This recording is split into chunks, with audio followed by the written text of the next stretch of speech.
Hello everyone, आप लोग कैसे हो? बहुत ही अच्छे होंगे फ्रेंड्स। आपने सरसों का साग तो बहुत बारी खाया है, तो चलिए आज बनाते हैं राई का साग। राई आपने बाज़ार में देखी होगी, इस तरह की राई होती है। राई जो का पत्तों का कलर होता है थोड़ा डार्क होता है और पत्ते थोड़े इस तरह से छोटे छोटे होते हैं, और जो सरसों होती है वो थोड़े लाइट कलर की होती है। और साथ में लेंगे बाथू। तो बाथू मैंने ले ली है 2 गट्ठियाँ, और राई के भी 2 ही गट्ठी ली है, जो इस तरह से मिलते हैं, जिसे बंच के आप लोग बंच कहते हैं, ऐसे जो बंधी हुई मिलती हैं, इस तरह से ले लिया है। तो चलिए इसे अच्छे से हमें अब क्या करना है, पहले साग को अच्छे से तोड़ लेना है। तोड़ के इसके बारीक बारीक पत्ते वगैरह तोड़ के फिर अच्छे से धो लेना है। धो के फिर इस तरह से जैसे मैंने काटा है एकदम बारीक बारीक तरह से काट लेना है। तो बाथू को फ्रेंड्स आपको बहुत मेहनत करनी पड़ेगी, 4 से 5 बारी हो या उससे ज़्यादा भी बारी धोना पड़ सकता है, क्योंकि इसमें रेत बहुत होती है। लेकिन जो ये राई है वो उसमें आपको ज़्यादा मेहनत नहीं करनी पड़ेगी, एकदम थोड़ा साफ़ ही रहती है, इसमें ज़्यादा रेत नहीं होता है। तो इसको 2 से 3 बारी धोएंगे तो ये काफ़ी साफ़ हो जाती है। फिर भी 3 से 4 बारी ज़रूर धो लीजिएगा, मिट्टी का इसमें अंश नहीं होना चाहिए, वरना हमारी सारी मेहनत ख़राब हो जाएगी।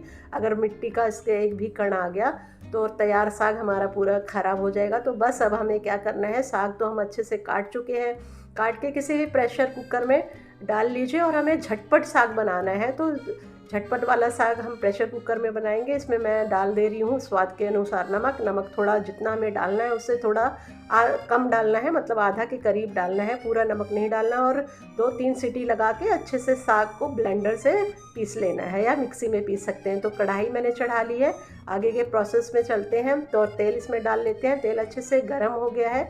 अब इसके अंदर हमें 5 से 6 लहसुन की कलियां डालनी है। तो लहसुन अभी हमें और लगेगा तो बाद में यूज़ करेंगे, तो मैंने आधे डाल दिए हैं और आधे बाद में डालेंगे। तो 1 इंच का अदरक का जो है उसे भी कद्दूकस कर लिया मैंने और इसमें डाला है। और 2 पिंच आपको हींग डालनी है।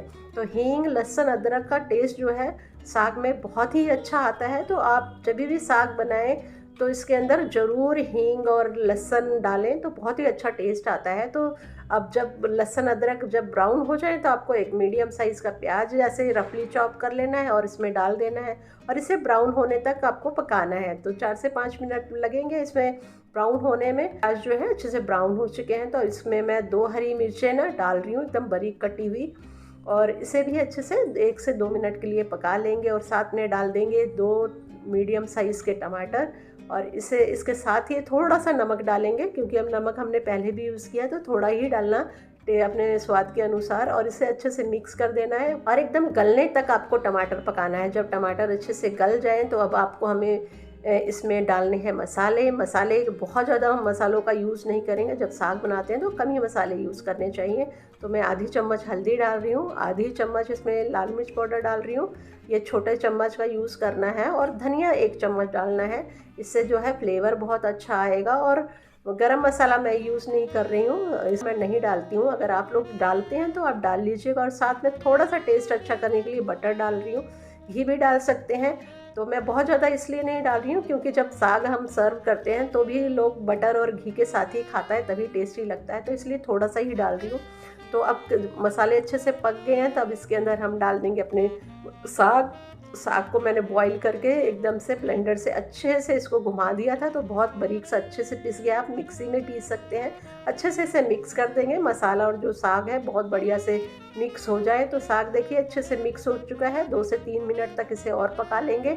तो साग का देखिए कितनी अच्छा इसका टेक्सचर है, बहुत ही टेस्टी साग बनता है ये राई का। और थोड़ा सा खट्टापन होता है, इसे और स्वादिष्ट बना देता है। तो चलिए इसका छौंका तैयार कर लेते हैं। तो किसी भी पैन में थोड़ा सा तेल लेना है, या देसी घी ले लीजिए, जो भी आपको पसंद है वो ले लीजिए।